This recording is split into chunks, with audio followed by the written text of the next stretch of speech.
CTO, poliglobulias. El término poliglobulia se refiere al incremento de la masa eritrocitaria que habitualmente en clínica se reconoce por el incremento del hematocrito. Un hematocrito por encima del 55% de mujeres y 60% de varones implica casi siempre un aumento de la masa eritrocitaria. Etiopatogenia, eritrocitosis relativa o falsa eritrocitosis. Como su nombre indica, no se trata de un incremento real de la masa eritrocitaria, sino un incremento de la concentración de los hematíes como consecuencia de la disminución del volumen del plasma. Esta situación se suele ver en el seno de la hipertensión arterial, ya que el aumento de la presión hidrostática intravascular ocasiona una salida del plasma al espacio intersticial.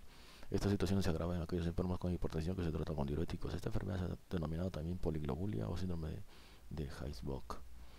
Eritrocitosis absoluta. Se trata realmente de un aumento de la masa de hematíes que puede ser producida por un incremento de eritropoyetina, eritrocitosis secundaria, o bien ser independiente de la eritropoyetina, eritrocitosis primaria o policitemia. Eritrocitosis primaria se trata de un trastorno mieloproliferativo no dependiente de la eritropoyetina, denominado policitemia vera, que estudiaremos con los denominados síndromes mieloproliferativos crónicos. Eritrocitosis o poliglobulia secundaria a un incremento de eritropoyetina. Este aumento de eritropoyetina puede ser de dos tipos: fisiológico, como ocurre en situaciones de hipoxemia arterial, saturación de hemoglobina inferior al 90%, tales como la altura de enfermedades cardiovasculares o pulmonares, el tabaco, porque el tabaco produce un aumento de la concentración de carboxiemoglobina que no es útil para el transporte de oxígeno, lo que ocasiona un aumento de la formación de eritropoyetina, o bien hemoglobinopatías con exceso de afinidad de hemoglobina por el oxígeno, lo que ocasiona a su vez también hipoxia tisular y un aumento secundario de eritropoyetina. Eritrocitosis secundaria por aumento de inapropiado de eritropoyetina, que pueden ser neoplasias. La más frecuente es el hipernefroma o carcinoma de célula renal, seguido por hemangioblasto cerebeloso y hepatocarcinoma. Mioma uterino, carcinoma de ovario, feocromocitoma, carcinoma adrenal o prostático son otras neoplasias. Eritrocitosis secundaria por aumento de inapropiado de eritropoyetina. Neoplasia la más frecuente es el hipernefroma o carcinoma de célula renal, seguido por hemangioblasto cerebeloso y el hepatocarcinoma. Mioma uterino, carcinoma de ovario, feocromocitoma, carcinoma adrenal o prostático son otras neoplasias. Enfermedades renales: poliquistosis, hidronefrosis, rechazo del aparato renal, estenosis de la arteria renal. Andrógenos. Síndromes mieloproliferativos crónicos. Se denomina así a panmielopatías clonales en las que la mutación de la célula germinal pluripotencial tiene como característica la proliferación excesiva, dando lugar a un incremento de las series hematopoyéticas, tanto en sangre periférica como en la médula ósea, pero habitualmente con el predominio de una de ellas sobre las otras. Básicamente se reconocen 4 síndromes mieloproliferativos crónicos: la policitemia vera, que es un síndrome mieloproliferativo crónico en el que predomina la serie roja; la leucemia mieloide o granulocítica crónica, síndrome mieloproliferativo crónico en el que predomina la serie blanca; trombocitopenia esencial, síndrome mieloproliferativo crónico en el que predomina la serie megacariocítica plaquetaria; mielofibrosis con metaplasia mieloide o mielofibrosis agnogénica, síndrome mieloproliferativo crónico con predominio de proceso formador de tejido fibroso. Debe tenerse en cuenta que todos estos procesos, que son procesos proliferativos y clonales, son auténticas neoplasias de la médula ósea. Tabla síndromes mieloproliferativos crónicos: PB, MF, T, LSM.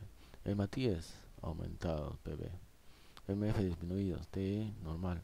LMC, NO disminuido. Leucocitos aumentados, el PB.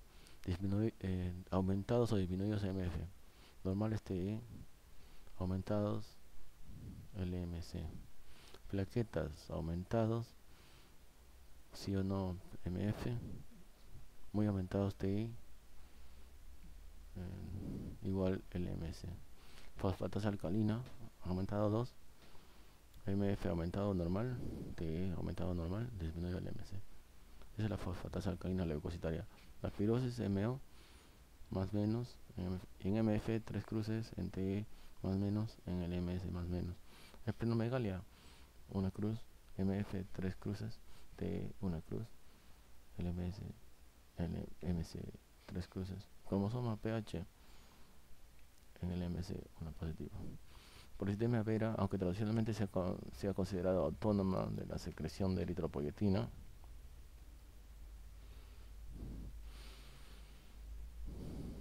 Realmente se trata de un exceso de sensibilidad de los precursores de la médula ósea a mínimas cantidades de eritropoyetina. En cualquier caso, la diferencia fundamental con el resto de las situaciones en las que se incrementan los glóbulos rojos, poliglobulia secundaria, es que en estas últimas entidades existe un exceso sanguíneo de eritropoyetina. La policitemia vera es un proceso bifásico en el que en la primera fase existe una mieloproliferación a expensas fundamentalmente de serie roja y en la segunda fase existe una formación de tejido fibroso en la médula. Esta fase final recuerda a la mielofibrosis con metaplasia mieloide. Se trata de un trastorno que aparece habitualmente en varones de edad media y que de causa desconocida. Clínica, fase proliferativa o plétora eritrocitaria. Se caracteriza por signos y síntomas tales como rubicundez cutánea o mucosas, cefaleas, acúfenos, mareos, parestesias, trastornos neurológicos derivados de la dificultad de circulación sanguínea en el cerebro, hiperviscosidad, trombosis, hemorragias por alteración de la función plaquetaria por hiperviscosidad, síntomas de hipermetabolismos tales como la disminución de peso y la sudoración nocturna, hipersensibilidad ósea, prurito por incremento de la secreción de histamina al incrementarse la cantidad de basófilos, e hipertensión arterial por el aumento de la viscosidad de la sangre. Como características propias de todos los síndromes mieloproliferativos, la policitemia vera suele cursar con esplenomegalia en el 75% de los casos y hepatomegalia hasta en la tercera parte. Como anomalías de laboratorio encontraremos incremento de números de hematíes, disminución del volumen corpuscular medio por disminución del hierro en cada hematía. Respecto a la serie blanca existe un incremento de leucocitos fundamentalmente neutrófilos que, a diferencia de la leucemia mieloide crónica, presenta un aumento de fosfatasa alcalina leucocitaria. Existe una disminución de eritropoyetina sérica y un aumento de la vitamina B2 de sérica por el aumento de las transcobalaminas 1 y 3 derivadas de los neutrófilos. Hay también trombocitosis con alteración del funcionamiento plaquetario. En la médula ósea nos encontramos una hiperplasia de las tres series, predominantemente las de la serie roja. Criterios diagnósticos de policitemia vera. Existen unos criterios mayores reconocidos con la letra A y unos criterios menores reconocidos con la letra B. Se hace el diagnóstico cuando se cumplen los tres criterios A o los dos primeros A y dos parámetros B. Aumento de la masa eritrocitaria medida por hematíes marcadas con cromo 51. En varones más de 36 mililitros por kilogramo y en mujeres más de 32 mililitros por kilogramo. Saturación arterial de oxígeno igual o superior al 92%. Este es A1, A2, A3 esplenomegalia. B1, trombocitosis superior a 400.000 por milímetro cúbico. B2, leucocitosis superior a 12.000 por milímetro cúbico en ausencia de fiebre o infección. B3, fosfatasa alcalina leucocitaria superior a 100 en ausencia de fiebre o infección. B4, vitamina B12 sérica superior a 900 picogramos por mililitro.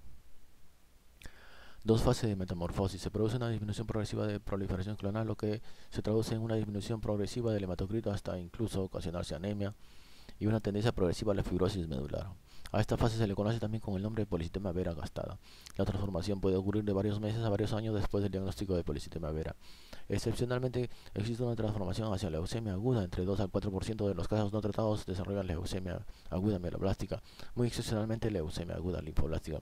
Con tratamiento citostático la incidencia de leucemias agudas puede incrementarse. Pronóstico: sin tratamiento la vida media de la policitemia vera es de 1 año y medio. Con tratamiento puede llegar a vivir hasta 10 años. Como todos los procesos de la célula germinal pluripotencial, se trata de enfermedades incurables a menos que se realice un trasplante de médula ósea. La causa más frecuente de muerte de la policitemia vera son las trombosis. Hasta 1/3 de los casos de muerte son provocados por trombosis. Tratamiento: en casos en los que existe poco incremento de la masa de hematíes y escasos síntomas, puede bastar las sangrías para intentar mantener el hematocrito alrededor del 15%. Cuando hay una gran sintomatología hay que realizar tratamiento quimioterápico, aunque se han utilizado diferentes fármacos citostáticos tales como el fósforo 32, alquilantes como el busulfán o clorambucil. El tratamiento de elección actual entre los citostáticos es la hidroxiuria, por ser menos leucemógena. Otros fármacos son el interferón, la anagrelida y la medicación antitrombótica. Mielofibrosis con metaplasia mieloide o mielofibrosis angnogénica. Se trata de una panmielopatía clonal que se acompaña de mielofibrosis reactiva.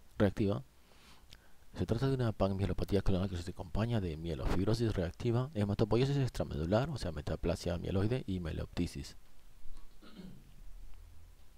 El evento inicial en la enfermedad consiste en una proliferación de megacariocitos en la médula ósea con su muerte intramedular y liberación local de varios factores estimuladores de fibroblastos y por tanto de la formación de tejido fibroso, apareciendo la fibrosis medular. Metaplasia mieloide con mielofibrosis, biopsia de médula ósea. Cuando la fibrosis medular es extensa, se produce la inmigración de las células germinales pluripotenciales de la médula ósea, produciendo hematopoiesis extramedular principalmente en el vaso y en el hígado. Encontraremos esplenomegalia en casi todos los casos y hepatomegalia hasta en el 50%. Dado que la enfermedad se caracteriza por una fibrosis medular y mieloptisis, ocupación de la médula normal, es característica la presencia de sangre periférica de la denominada reacción leucoeritroblástica, formas jóvenes de todas las series hematopoyéticas y de dacriocitos o hematíes en forma de lágrima. El diagnóstico se confirma mediante el estudio de la médula ósea que presenta un aspirado seco en virtud de la fibrosis medular y una biopsia que pone de manifiesto la fibrosis tanto reticulínica como colagénica. Diagnóstico diferencial con otras mielofibrosis. Otros procesos aparte de la entidad cursan con fibrosis medular importante. Entre los más frecuentes cabe destacar la llamada mielofibrosis aguda o leucemia aguda megacarioblastica, LAM-M7. La tricoleucemia o leucemia de células peludas, síndromes mieloproliferativos y linfoproliferativos, fundamentalmente la enfermedad de Hodgkin, metástasis medulares, tuberculosis, Payet óseo, mastocitosis. Trombocitosis o trombocitemia esencial. Se trata de un síndrome mieloproliferativo crónico en el que se predomina la proliferación megacariocítica plaquetaria. El diagnóstico de trombocitemia esencial es la exclusión. Se basa en una cifra de plaquetas elevada, trombocitosis superior a 500.000 plaquetas por milímetro cúbico, en ausencia de otra causa identificable de trombocitosis, como neoplasias, inflamación crónica, esplenectomía. Para su diagnóstico debemos descartar los demás síndromes mieloproliferativos crónicos, la policitemia vera, la mielofibrosis angiogénica y la LMC. Todos ellos pueden cursar con trombocitosis, así la ferropenia. Recuerda que la ferropenia es causa de trombocitosis secundaria.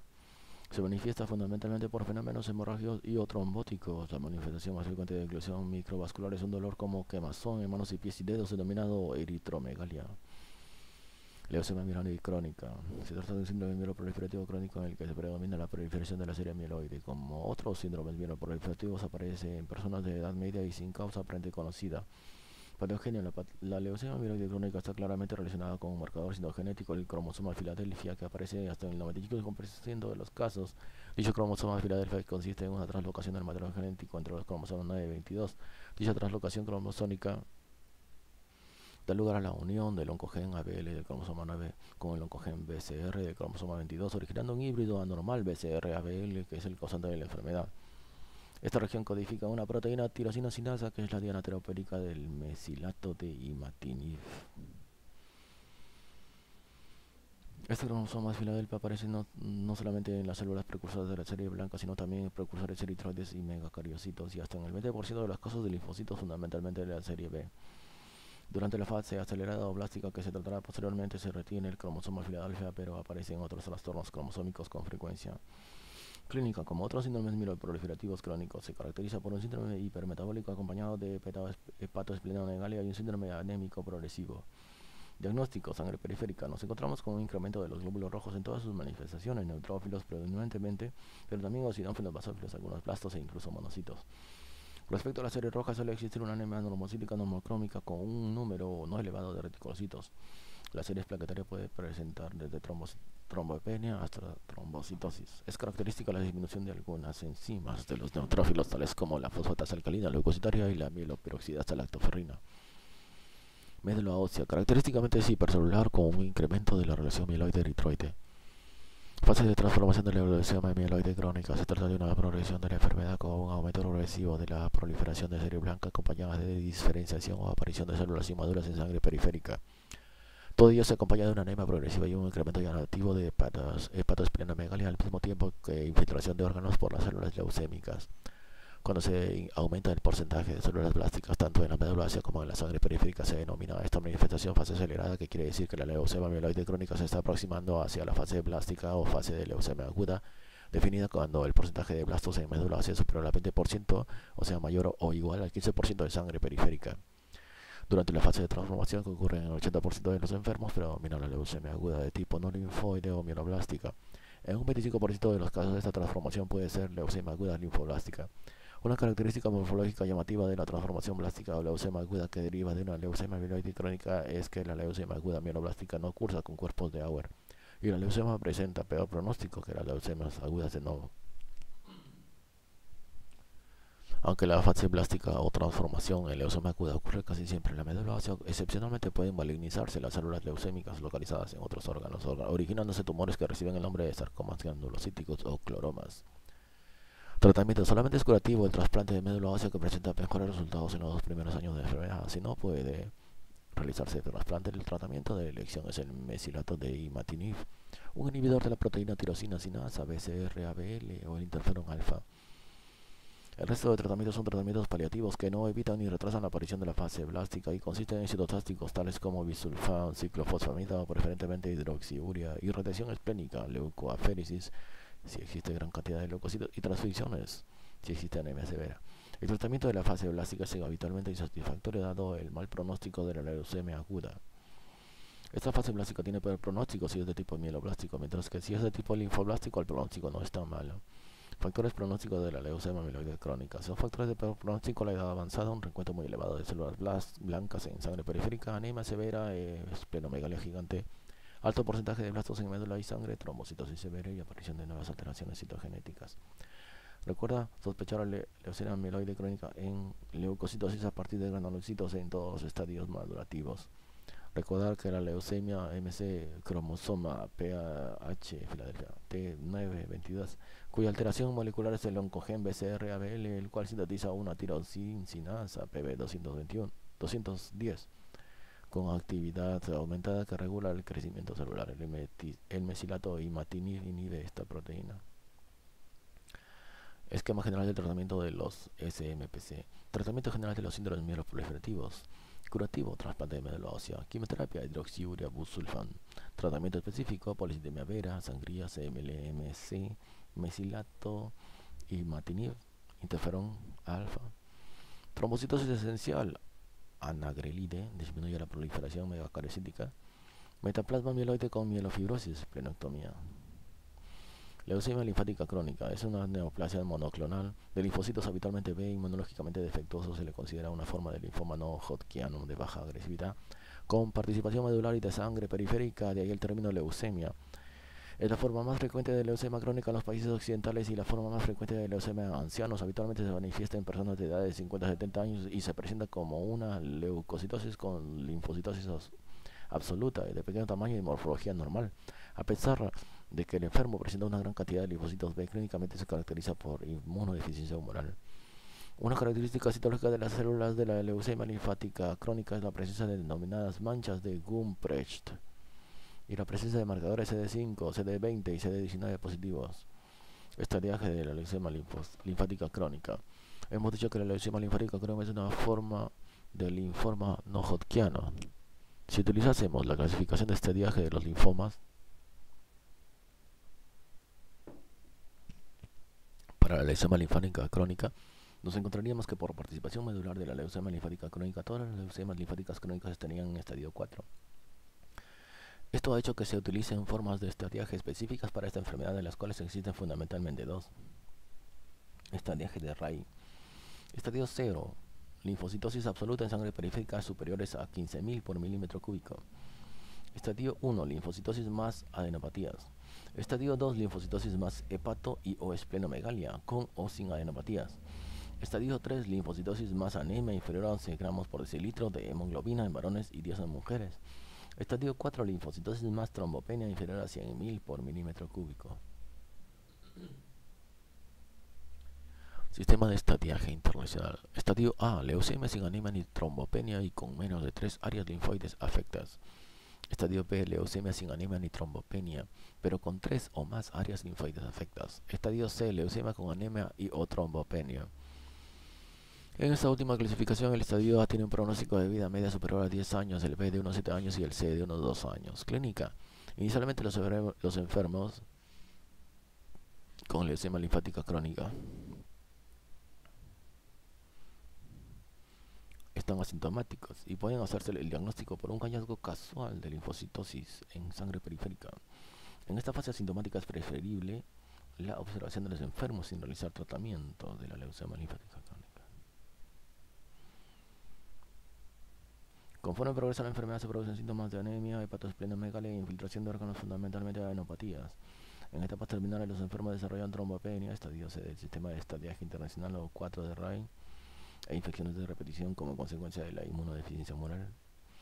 Ocasionalmente podemos encontrarnos anemias inmunohemolíticas o trombopenias autoinmunes, dado que la leucemia linfática crónica es un trastorno en el que aparece con frecuencia fenómenos inmunológicos.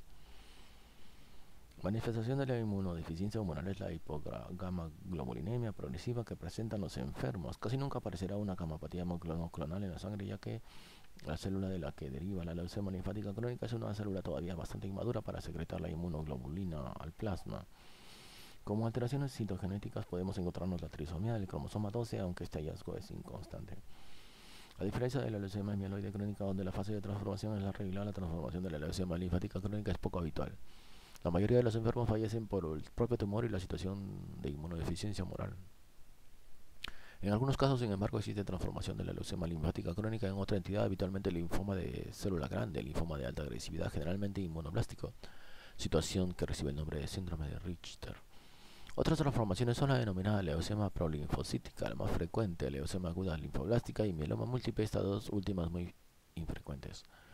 La leucemia prolinfocítica suele ser más frecuente en personas ancianas, cursa con una gran esplenomegalia con linfocitos de gran tamaño en sangre periférica y tiene peor pronóstico. Recuerda sospechar una leucemia linfática crónica en pacientes de edad avanzada con linfocitosis en sangre periférica.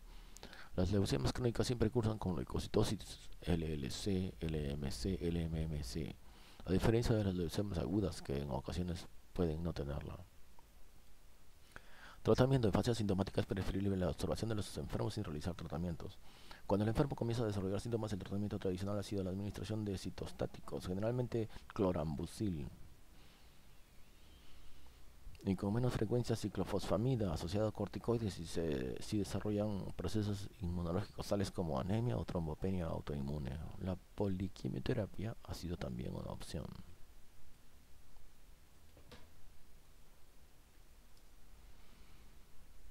Características de las leucemias agudas. Subtipo FAB de leucemia aguda. Médula ósea no diferenciada, 2 a 3%. Citometría de flujo CD1333.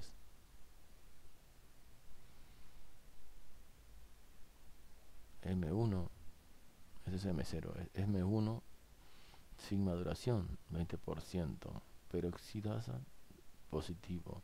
Citometría de flujo CD13, 33, 34, HLA-DR. M2 con maduración, 25%. C-Hour, 1 cruz. Peroxidasa, 3 cruces. Citometría de flujo CD 13, 15, 33, 34, HLA-DR. Citogenética T821. M3, promielocítica, 10, 3 cruces. Peroxidasas, 3 cruces. Citometría de flujo CD13, 15, 33. Citogenética T1517. M4, mielomonocítica, 20%. Peroxidasa 1 cruz. Esterasa, 3%, 3 cruces. Citometría del flujo CD 11B, 13, 14, 15, 33, HLA-DR. Citogenética M4EO, INF16. Clínica infiltración de piel y encías. El anterior también fue coagulación intravascular diseminada en M3. M5, 20%, 3 cruces. Citometría de flujo 11B, 13, 14, 15, 33, HLA-DR. Citogenética 11, 23. Y también infiltración de piel y encías. El M4 y M5. Ahora el M6, 5%, 3 cruces en PAS y citometría de flujo CD33 HLA-DR. M7 megacariocítica, 5%, PAS 2, CD33 4, 41. Clínica fibrosis de médula ósea. El 1, blastos pequeños, 75% es el mayor. PAS 3 cruces. Citometría de flujo LAL, PREB, CD10, CAIA positivo, T positivo. Citogenética T 9, 22 y otras. Hepatosplenomegalia, infiltración del sistema nervioso central y testículos, adenopatías. Esta es hepatosplenomegalia, infiltración del sistema nervioso central y testículos y adenopatías en L1 blastos, en L2 blastos y en L3 citoplasma.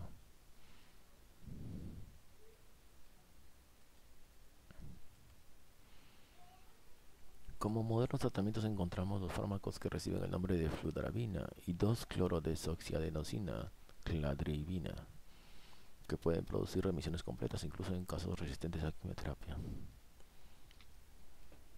Tricoleucemia, leucemia de células peludas o reticuloendoteliosis leucémica. Es una forma especial de leucemia linfática crónica, habitualmente B, que presenta muchas características especiales. Desde el punto de vista morfológico, las células presentan unas proyecciones citoplasmáticas en forma de pelos que dan el nombre a la entidad célula peluda o tricoleucocito. Desde el punto de vista citoquímico, las células presentan como característica la tinción para fosfatasa ácida resistente al tartrato y marcador CD25.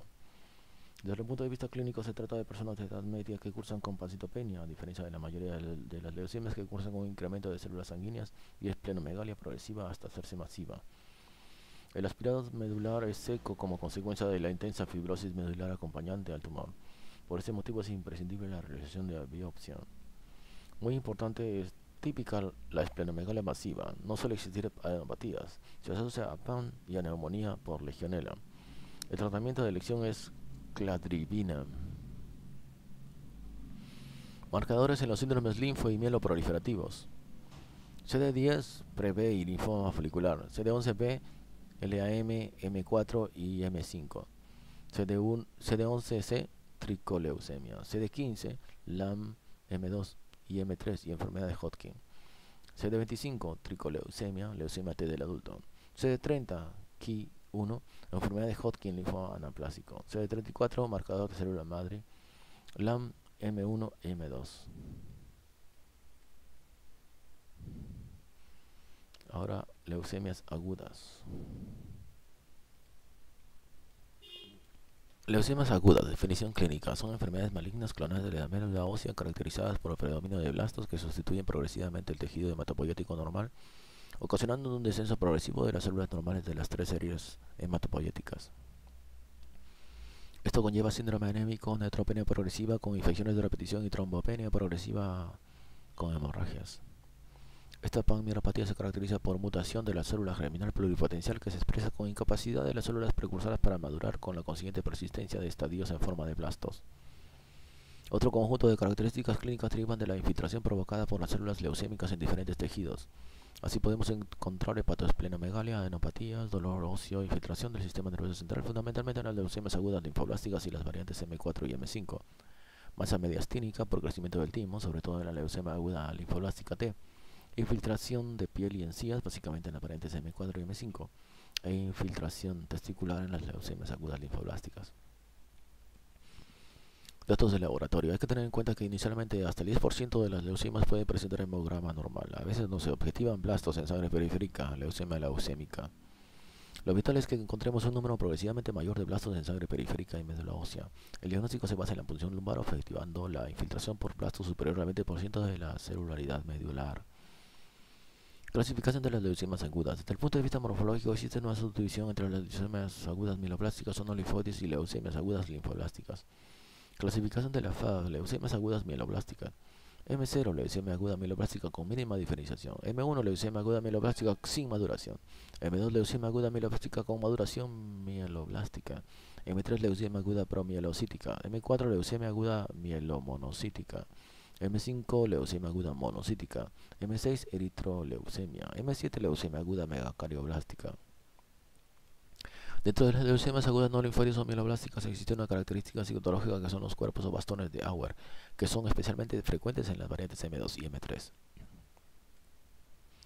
Leucemias agudas linfoblásticas. L1, leucemia aguda de blastos pequeños. L2, leucemia aguda de blastos grandes. L3, leucemia aguda tipo Burkitt con citoplasma vacuolado. Leucemia aguda linfoblástica tipo Burkitt, vacuolas. Alteraciones citogenéticas en leucemias agudas.